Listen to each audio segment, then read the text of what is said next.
This is a real story of how I moved to the Netherlands with the actual names of every application and the exam, so you don't have to guess your way through it like I did. We met in Poland. We spent a year and a half in a long-distance relationship before we decided to live together. And to make it happen, I had to pass a Dutch exam in Bulgaria because every embassy appointment in Poland and Germany were booked out 6 months in advance. This is a real story of how I moved to the Netherlands with the actual names of every application and exam, because you don't have to guess your way through it like I did. Before I get into this process, I want to give you a bit of context of who I am. My name is Medina, I'm 27 years old. I'm originally from Uzbekistan. I moved to Poland when I was 17, right around the time I was turning 18. This was in 2017.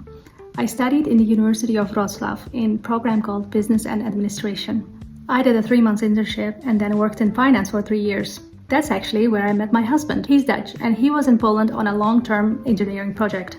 We met, we fell in love, and that's how our story began. After a year and a half of long-distance relationship, we decided we cannot do that anymore and we want to live together. And honestly, I also could use a fresh start. So we started looking into the process of what would it actually take for me to move to the Netherlands. One thing I want to be upfront about is, so for me, the cultural adjustment part would be a bit easier compared to someone, let's say, directly moving from a bit far away outside of the EU. I just want to name that so you can calibrate your own expectations. So here's where the actual process starts. Before you can even apply for a visa as a non-EU citizen wanting to join a partner in the Netherlands, you first have to pass something called Basisexamen Inburgering Buitenland, the civic integration exam abroad. It's a computer-based test and you have to take it at a Dutch embassy or a consulate. And it covers 3 things: reading, speaking, and the knowledge of the Dutch society. The last part is called KNS, Kennis van Nederlands Maatschappij. And these exams will be in Dutch at about A1, A2 level. Here's the part that nobody warns you about. You have to book this exam at a Dutch embassy, and appointment availability can be brutal. We tried booking in Poland, full for 6 months.